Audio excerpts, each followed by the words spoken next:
we always have a choice. Sometimes people will say, well, I didn't really have a choice. My hands were tied. I was stuck. And I get that. But whether you're in a marriage, a business, a relationship, a country, a city, we always have choices to do something else. We may choose not to because it's too overwhelming. We may choose not to because we feel others have more power over us than we have.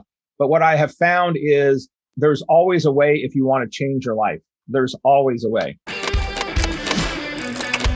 Hey guys, welcome back to the Leadership Stack Podcast, the podcast for entrepreneurs by entrepreneurs to increase your leadership, teamwork, and profits.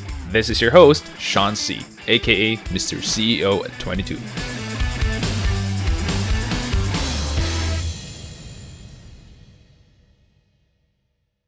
Hey guys, welcome back to the show. For today, we have a special guest for you all the way from the other side of the world. And his name is Chris Evans. No, I mean Steve Rodgers. We have Steve Rodgers on the show. He is the CEO and president of San Diego's Real Living Lifestyles real estate franchise. And before, he started with Berkshire Hathaway as a branch manager, rising to CEO only in 14 years. That is a very, very impressive stunt. He served as president and CEO of Prudential California Realty, and that is a division of Berkshire Hathaway. And he became also CEO / president / owner of Windmere Exclusive Properties. That's his own thing going on right there. He's also the owner and advisor of Centennial Escrow Company. This is a long list, guys. This is a long list of stuff that he has been able to do, and we are going to be learning from him today. Steve, thank you so much for being here on the show. Hey, thank you so much. Boy, you make me sound so old reading all that. I'm like, wow, did I really do all that? Oh my God, it's like, yes, I have. So thank you, Sean, for having me on. And yeah, it's been a wild ride. And going from that whole journey into now being an entrepreneur in many different ways, taking off the corporate suit and tie for a few years now and really feeling I'm a serial entrepreneur and wearing that badge proudly. It's been a big, fun run. And so thanks for having me on the show. I'm glad of what you're doing with your leadership guidance and advice and helping leaders and companies be better and more aware and more open. So it's right up my alley. So I was glad that we connected across the world and that my podcast booking agent connected with you and was thought your show would be a good add-in. So thanks for having me. I'm honored to have you here on the show. And I guess the first question to tee you up would be, a lot of people are in the same boat as you are. I mean, when I graduated college, I was an almost kick-out student. I wanted to work for HP. That's my dream company. It's not my dream job, I realized, but it's my dream company. And my dad, who is a businessman, and it's so ironic that he wanted me to climb the corporate ladder. But here in the Philippines, he kept on repeating to me, Sean, you're not going to be able to do business and come clean. There's no way you can do business clean here. He kept on repeating to me that simple phrase growing up. And so he wanted me to climb the corporate ladder, become CEO. And a lot of Filipinos here and a lot of our listeners, even abroad, I know are in the same boat. They kind of want to, just climb the corporate ladder, dream of being CEO in X number of years, maybe not 14, maybe 20, 30 years. I don't know. So what was going on in your mind during that time when you started with Berkshire Hathaway, which is a very, very big company? And why'd you leave? Yeah, the path was an interesting one. By no means did I set out on the early days of becoming a CEO for a Berkshire Hathaway company. It was an evolution, and I definitely grew into it. I mean, I've had a big mindset of believing that a lot of things were possible and that something was destined for me in life, even at a young age. I just didn't know exactly what it was. But I realized I was hungry, I was driven, I was coachable, I had a desire to learn. And more importantly, looking back on it, I really had a desire to serve and to serve others. And in the early days, it was actually in the restaurant business. Before I got into corporate America, I was in the restaurant business. So serving people in serving food, serving drinks, weddings and all that kind of stuff. So as a young man, learning about what it is to be of service and making other people happy and helping people find experiences that created fulfillment. So I realized when I got into management and then management to executive leadership, that it was that same kind of path of if I can serve others and help others get what they need in turn, I got what I need. And in the early days, it was about driving the corporate ladder, but I tried to do it with heart and I tried to do it with compassion, understanding. But I definitely was much more driven about the title, the status, the ego, the money. And looking back on it, that was driving me. That's not what drives me in my life now, by any means. And looking back, giving advice from a 50-year-old man down, to a 20 or 30-year-old man at the time, I would have definitely been advising myself then to focus more on higher power, higher consciousness, higher God type stuff than I did at the time. But it definitely fueled me. So the way that transition happened is when I finally did become a Warren Buffett CEO. I remember being on the plane going from San Diego, California to Omaha, Nebraska, where Warren Buffett based out of and has lived in the same house for 30 years. And he's a very humble, very wealthy, humble man. I was going back to meet him because our company had been sold and I was an executive at the company that he was buying. And there was going to be 20 or 30 people in the room. It was like he was meeting me personally at the time, but I was meeting him personally in a smaller group. And then we were all going to have dinner together and cocktails and the whole bit. And I remember being on the plane initially before I got on it, and I was so excited to meet him. And then on the plane, I started having like a little panic attack, like self-doubt. Like, oh my God, I'm meeting Warren Buffett. Who am I to meet Warren Buffett? Am I going to be smart enough? Am I going to be good enough? And I'm a guy different than you. You went to college and had college degrees and education. I'm a guy that barely graduated high school. I moved out of my house when I was 17. So I never graduated from college. So even though I had on the suit and tie and I'd been climbing corporate America ladder, I was afraid I was going to finally end up in a room here that I was found to be an imposter or something. So I quickly realized, though, if I was not a person who did the results and the work that needed to happen to have a company believe I could get to a status of a president or a vice president, I wouldn't be on that plane. So it was short-lived in thinking. But when I met Warren Buffett and I realized I was a Berkshire Hathaway CEO, I felt comfortable in those shoes and I felt comfortable being in the room and I felt comfortable speaking to Warren Buffett one-on-one. But it was a process. There was definitely self-doubt, even up to the very moment that I got off the plane. So I think that was an example for me that I realized even more so, and I've had the pleasure of meeting a lot of people in my life. I still know that Warren Buffett is a human being just like you and I are. So is, Steve Jobs. So is, all the wealthy, celebrity, successful people. And they all are human beings wanting similar things that we all want. And when it comes down to human nature, whether you're in the Philippines and I'm in San Diego, we all have the same desires and goals at the end of the day. And it's not always about power, success, and money, but many times that is part of the game that we play in the process we go through. So I have two follow-up questions, but I'm going to be asking them one by one. Is a lot of people today have the same syndrome, imposter syndrome, especially when it comes to being hired off-site as a remote worker.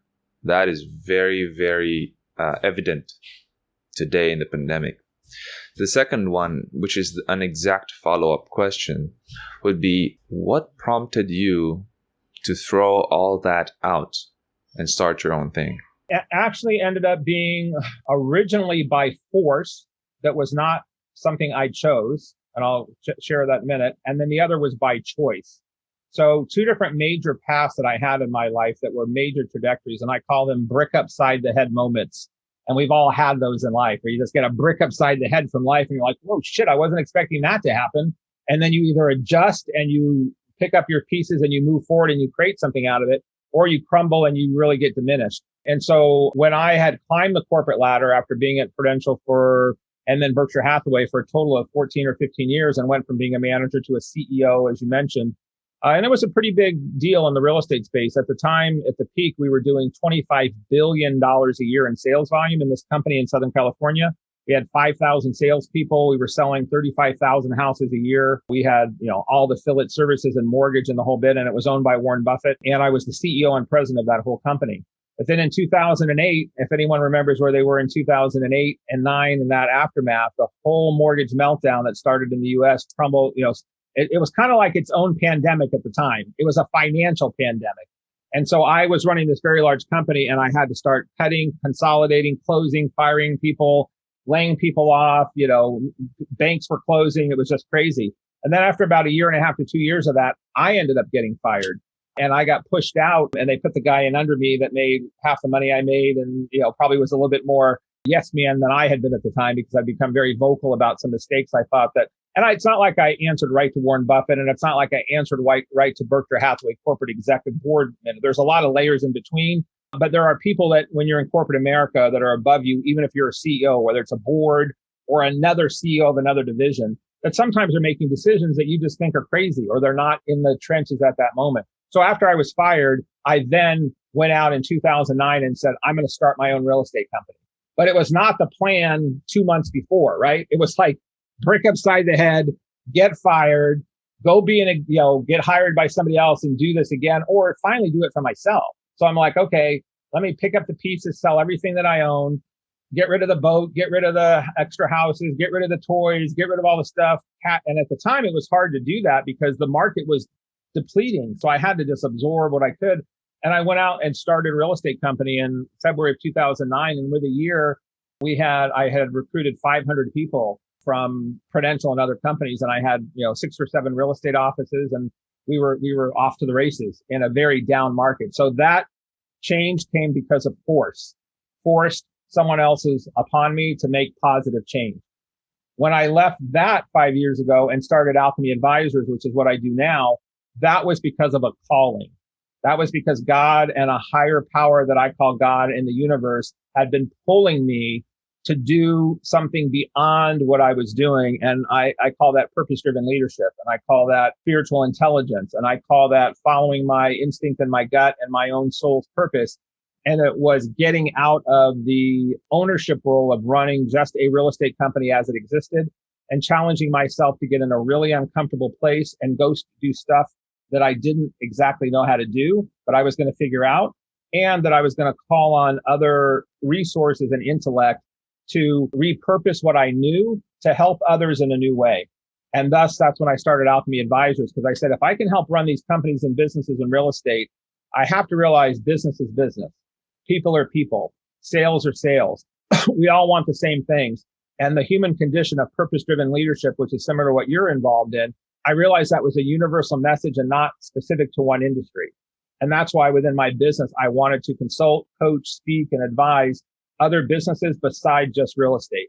And to knock on wood, 5 years later, I've been able to do that and learn tremendous amount from others and have given a lot to others. So it was scary. It was a scary, challenging time to let go of something that I had built, step out into the unknown and take a risk and a challenge into a pond that I hadn't been swimming in before. You stepped out of something that you built, but did you close it, or did you just resign from being CEO and president? Yeah, I sold off pieces of it and I turned some stuff over to other partners, and then it still existed. So I was able to sell off and chunk off different pieces and transition out over about a 6-month period of a strategic plan of moving out of that industry. Are you totally out of it, or are you still part of the board? I'm totally out of the Real Living Lifestyles piece. I sold my interest in my Centennial escrow company that I own. Partner was a 50% owner in that company, which was a very profitable company. And now I sit on a few boards that I'm a board advisor for that came about because of that. I do advise still real estate companies and real estate entities, some of them that were competitors of mine, and some of them I helped spin off their own businesses. So it's been kind of like break off of little pieces that grew from, I could have clearly stayed doing that and continued to just build that entity like it was, but I kind of exploded it, broke it to pieces, allowed parts of it to crumble, and sold off what had assets. And also part of the decision in making that at the time, in addition to being called, I chose to become a franchise after about 3 years in the company of building it myself. I thought, I'm going to try this franchise thing. And after about the first year, it was great. The second year, I started getting at odds with the franchisor, and I did not want to be held hostage by somebody controlling my destiny. And I got out of alignment with them. And I had a 7-year contract that was still left on this franchise. And them saying, you don't have a choice, you don't have a choice, you don't have a choice.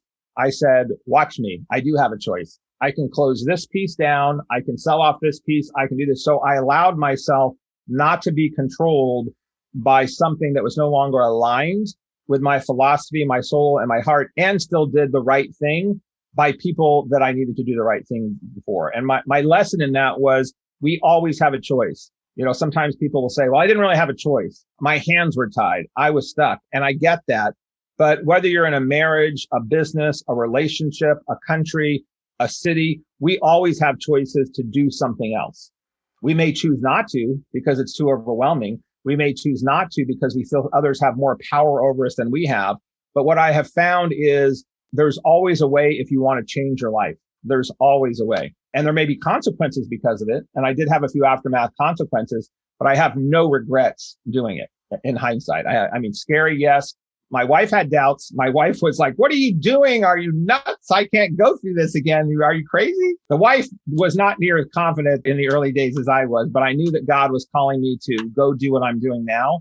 You know, I had to go through the desert for a period of time before I got to the oasis, if you will. When things are not going your way, it's easy for us to give up or to lose hope. But isipin mo na lang, it's like working out as well. There will be times wherein it will be tough for you to continue working out, but it's actually with continuous work that you build muscle over time.